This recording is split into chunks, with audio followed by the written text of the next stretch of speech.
yourself, even to the point of kneeling to Pastor Chris. Let me deal with the kneeling down part. I never knelt down to Pastor Chris, not even one day. I've never done it. How are you doing, my dearest family? Welcome again to Direct TV, bringing to you the truth with brother Joshua. And right into this video, guys, it's Christmas season is still ongoing, and I hope that you are celebrating, and most of it you are doing what the man of Pastor Chris said we should do, winning soul before the end of this month. So, my dearest family, I came across this video interview where the man of God, Prophet Uebert, just shared some thoughts. He was being asked a question about the man of God, Pastor Chris. And I thought of it that a lot of you guys are going to learn a lot. I mean a lot in this interview. So I'm going to bring a part of it for all of us to listen to. So you got to pay attention to, these guys as he answers some of those questions. And part of it was about kneeling down. So before we dive into the video, as you're going to be listening, for those of you who come very new to my channel, just quickly hit the subscribe button, subscribe to this channel, like today's video, guys. And I'll be right back.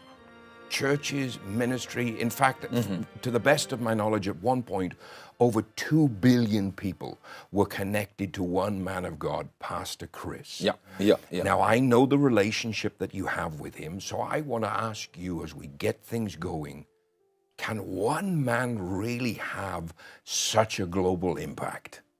Thank you so much. I think the biggest issue with a lot of people is when they hear those numbers, because they are so astronomical, they can't quite really get to that number in their heads. They're thinking, what is happening? But the reality is when one man has the ability to touch so many people at different levels, you're talking about across the divide, different social stratifications, and he is the word that resonates with everybody. So the man of God has actually managed to reach everybody, whatever age. He has a message for them. But that's very, very. But let's look at Britain, because Britain plays a very key structure in this. Pastor Chris has reached everybody, from even here, from the average person in the street to the Queen of England. And had everybody from those levels in his meetings in the United Kingdom. I think when you say that, when you said, can one man change the world? Let me just explain this. Can one man change the world? It is actually who Pastor Chris is. The answer is in who he is. When you are around him, you kind of have this sense that if I can only love Jesus the way he does, I would have done what I came here to do. You understand? And he is a man of one thing, and it is only men of one thing that overcome the world, that actually take over the world. One thing. Can you explain that a little bit more for us? For example, Jesus said, "For this reason was I born." One thing. When they tried to make him king, he ran away. Why? It was of what he was called to do. That one thing. So Paul says, "For one thing I desire, I do, to pursue this thing." And focus on one thing, forgetting everything and focusing on what is ahead. So it is these men that have one focus that change the world, and it is possible to really change the world with one man. I think if you look at what we have here in Britain, I think it was descending into paganism. We're talking about 10,000 prostitutes plying the streets of London. Widespread. I'm talking about widespread moral decadence and immorality was all over London. London life was actually licentious and decadent, as William Hague said in his biography of William Wilberforce. But then rose a few people. You understand? Wesley was there, and all these guys really did a lot. The Anglican Church congregants were actually going down. The congregation was going down. 250 years prior to that, the whole thing was going into paganism. And two names, Wesley came in, Whitfield came in, or as they want to call him, Whitefield, came in. Just imagine, in the 17th, just late 17th, 1700, one came in who actually started 300 or so cell groups and church groups, children's church. And then came this Wesley, Whitefield. We're talking about at one time after they came in, when a nation was now descending into chaos, into paganism. We're talking about 6 million children in Britain were in Sunday school. So we're talking about just imagine. Yeah. We're talking about just a few names. Yeah. 3 names that I've just mentioned so far. All right. And they were changing the whole of the fabric of the community in Britain, changing from paganism and back to Christianity. So Pastor Chris is a force. Right this minute, Pastor Chris is a force. He's an army. So let me ask you Pastor Chris is like a majority on his own. Okay. That's true. Yeah. But let me kind of put it into context. So because we see such a global decadence, are you saying that because he's a man who's truly identified the one thing, that's why he's able to have such a global impact? That plus the message he's sent to minister. Yep. It is so simple, but it is a powerful, revelation. It's a powerful revelation that you can't deny. If you hear it, you'll be like, where have I been all along? Now, that's one thing. But you see one thing, you can copy Pastor Chris from 1 to Z, from A to Z. You can copy him. You can even have his mannerisms. Yeah. But if you don't have his spirit, you can't produce what he's producing right now. Yeah, so there are a lot of people that are copying him. They see people, they lay hands on people, they blow on people just like Pastor Chris, and with different results. Yeah. Why? Because the spirit of the man, or what drives him, is not what drives others. I'm by no means saying he's the only man of God on earth. He himself would not even love to hear me say that. And remember, I'm not his spokesperson, nor his representative. Well, I'm glad you said that. And the reason I'm glad that you've said that is because we know you are a man who has identified the one thing that he was created to do. You are a global force in yourself. The evidence is documented on social media, on YouTube, around the world. Newspapers have written about you. The press have followed you, good and bad. Forbes magazine identified you as a man who has presidents, national leaders, celebrities on speed dial. You are a global force unto yourself, for want of a better term. And yet, we had an incredible opportunity to witness you submitting yourself, even to the point of kneeling to Pastor Chris, in a truly remarkable, defining moment for everybody watching. I want to ask you, what brought you, a man who wouldn't need to surrender himself to anybody, to the point of surrendering to Pastor Chris as your leader, as your man of God? I think let me deal with the kneeling down part. I never knelt down to Pastor Chris, not even one day. Yep. I've never done it. I think you've seen photos of me doing it. Yep. But I wasn't kneeling down to Pastor Chris. 1 Corinthians 14:25 tells us something. It says, if the secrets of your heart being revealed, will you not lie down on your face and say, surely, and worship God and say, surely God is inside you. Notice, you're not kneeling down to the man, you're kneeling down to the God inside the man. And listen, you can kneel down to the man, it doesn't matter. It doesn't matter. Why? Listen, most people have a problem. They think worship is kneeling down. You can kneel down while your heart is standing. You can actually be standing in your heart while it's kneeling down. So it's not the posture. It's not the position of your legs and the position of your knees and the position of your hands. It's simply the position of your heart. What really are you honoring the man for? I kneel down before my mother-in-law. Nobody says I'm worshiping her. I kneel down. I think you don't have that culture in the British system, in the British society. But in Africa, it's common. I can kneel down before my teacher. I kneel down before my mother, who is alive right now. I kneel down when I see her. That's not worship. It's taken as our culture. We honor like that. Yes. All right? But when it comes to the men of God, suddenly people say, oh, he's worshiping. That's worship. It's not worship. I've managed to recognize the God inside the man. And the Bible even says, don't kneel. It says, lie down on your face. But now, I knelt. Yeah. I'm sorry to interrupt you, Prophet. You said something, and I think people missed what you said. You knelt to the God in him.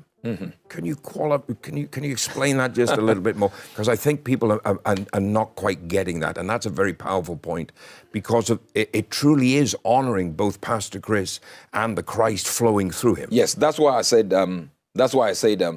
I have to kind of go back to to 1 Corinthians 14 and kind of explain that that we can kneel down before a man of God because we have recognized the God inside them. We have actually seen God, all right? Like Moses would look at the burning bush, and he does what? He removes the shoes, all right?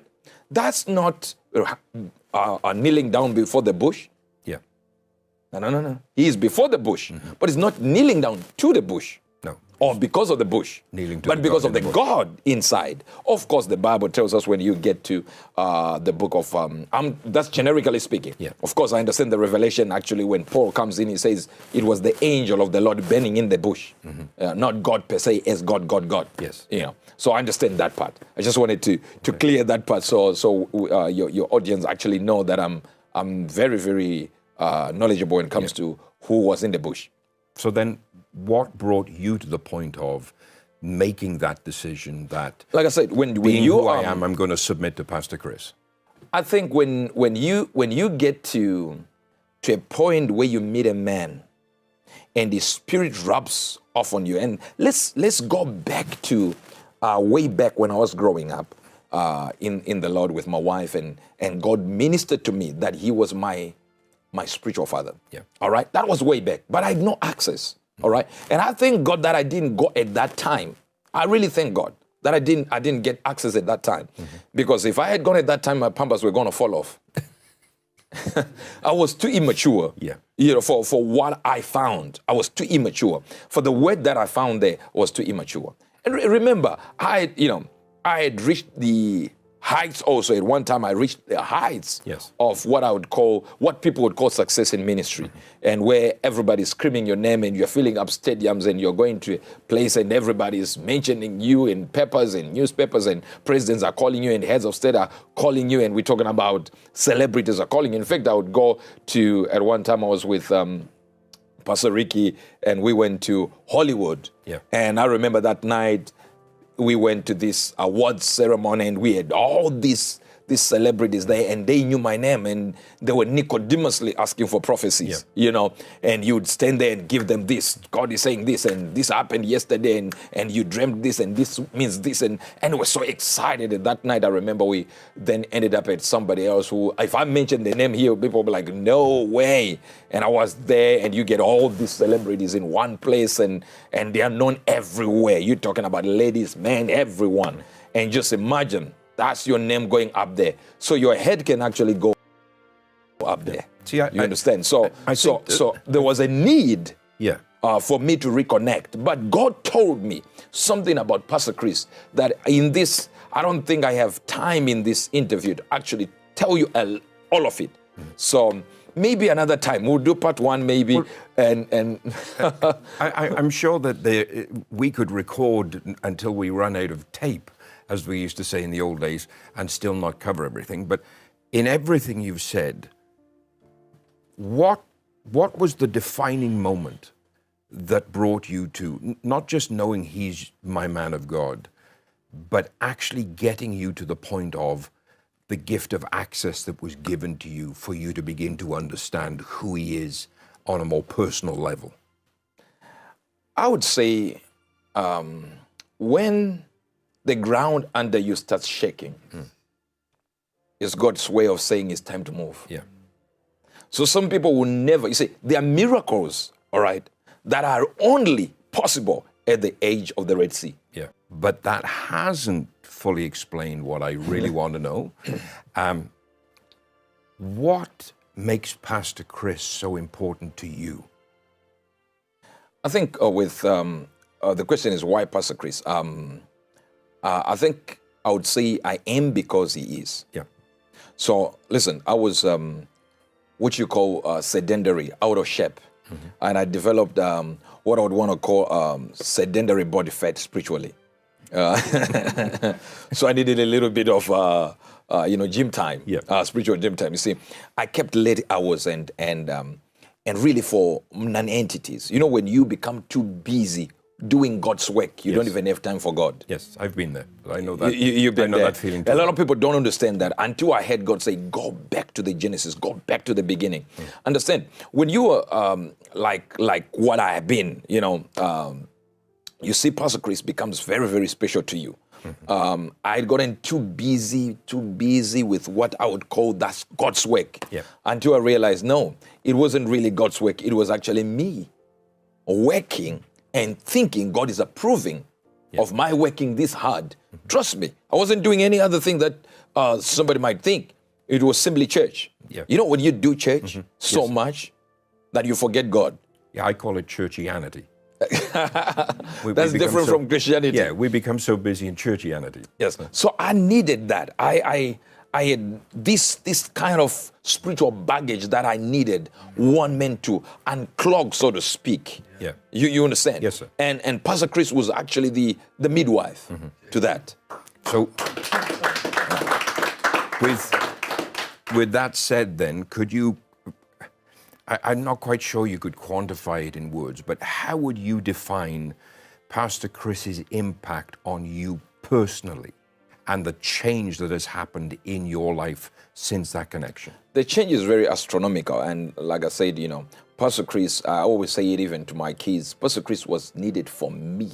Yeah. I just needed somebody to, I realized I had strings in need of mending.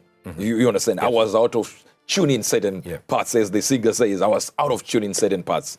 And, it's, that kind of out of tune, as a man of God, that I'm out of tune. It's not something like you're going to the pub and you're clubbing. No, it was just, was out of tune in a lot of parts. And I just needed somebody to strum these chords and, and mend them so that they can produce the sound that God wanted them to produce. So it was more of a refining than I really needed him for me.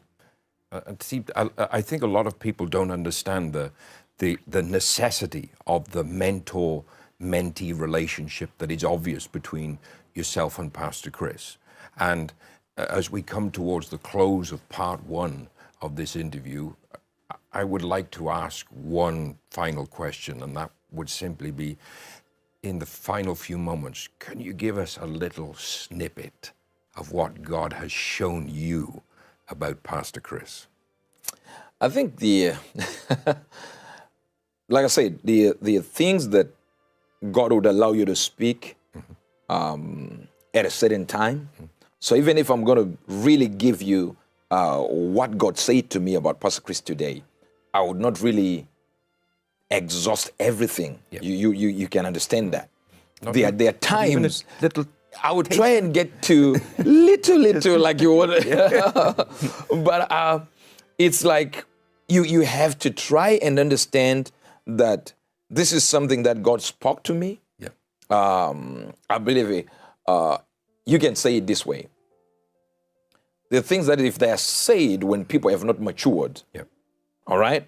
Like Brother Kenneth Hagin came one time and talking about thine spiritual gifts. He wasn't wrong. All right?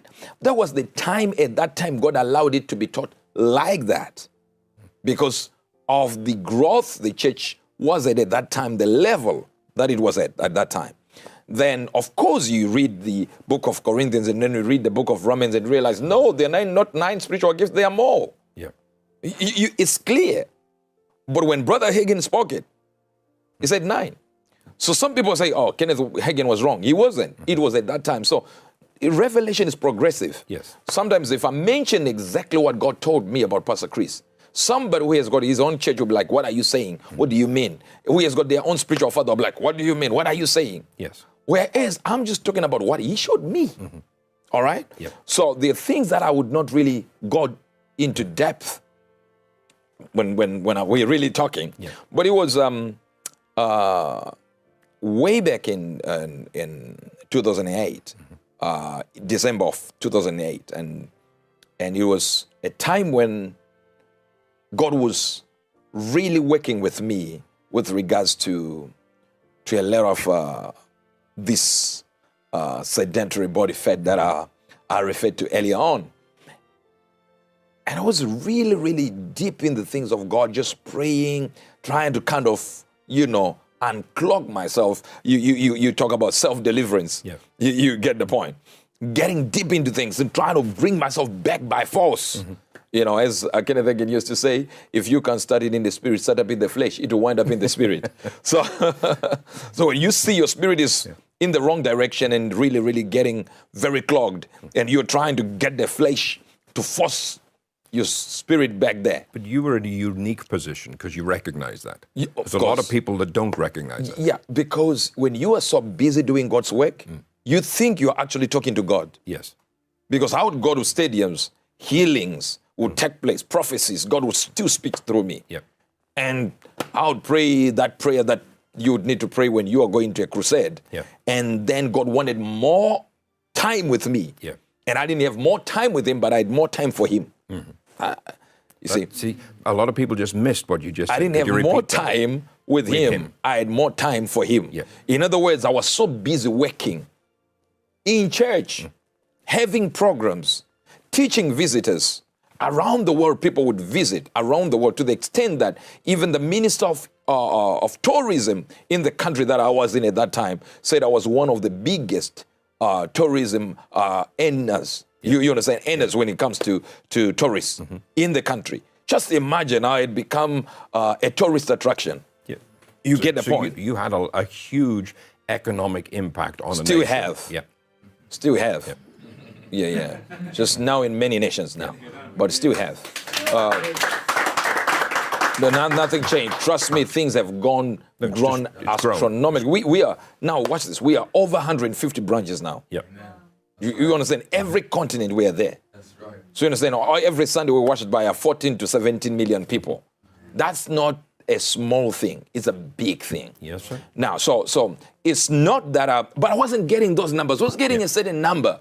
But I was really, I think, looking back, I think you become big-headed without knowing you're big-headed. Yeah. You get the point. That, so with that in place, I thought, let me bring my flesh, rein in my flesh, and then force myself in the spirit. Yeah. You get the point. I would say, okay, you do this for me. I'm talking to God. So you identified a need within yourself to rein in everything that was going on. Exactly. Get yourself under subjection, get yourself back under God. Yes. And move things forward. Not that I was outside of God. I was just too busy for God on him, that I didn't have time with God. So the shift was more a personal relationship with him. Reducing my fall to with. Yeah. So less of the work, more of the intimacy. Intimacy with him, more time with him. He needed more time with me. And I thought I was actually giving more time by giving more time to his work. Yeah. Where everybody who was coming, I would bring them in and what do you want? No, sit here. I'm going to do this. I'm going to prophesy to you, tell you what God is saying. People were visiting and I would sit down with them. You're getting the point. All right, my dearest family, there you have it with the man of God, Prophet Uebert Angel. But my dearest family, while I was listening to the man of God, Prophet Uebert Angel shared some of those thoughts, something in particular came into my mind, which I know I heard it from the man of God, Pastor Chris, but I can't in several cities in the United States, it seems. Remember the exact when he said that, but he said this. He said, "If you are a friend of the king, you are the one in the best position to teach others how to honor the king." So when the man of God, Prophet Uebert Angel, was talking, I was in my mind saying, he's just teaching us the best way to honor the man of God, Pastor Chris. I mean, there are a lot of things about Pastor Chris that we don't even know. You see, a lot. What will subdue many of the stories about the man of God, Pastor Chris, let me say this. Many of the stories that we hear today about what Pastor Chris has done is because the man of God, Prophet Uebert Angel, has been sharing them. You see, you rarely hear some of those things from, some of the pastors, maybe the CC members in Christ Embassy. Most of them talk about it, but not too much. But the man of God, Prophet Uebert Angel, took it to himself. And these stories have been very inspiring to many of us, you see. And that's why when I was hearing this interview and some of the things he shared, I said, I got to bring this one. I got to bring it. And I know a lot of you are blessed. So let me know in the comment section what has blessed you. No locking down anymore. What has touched you? What did you learn? So for those of you coming newly to my channel, hit the subscribe button, subscribe, like today's video, the power guys, to lock down and I'll is see you removed in my from next them in video. Jesus' Bye. name.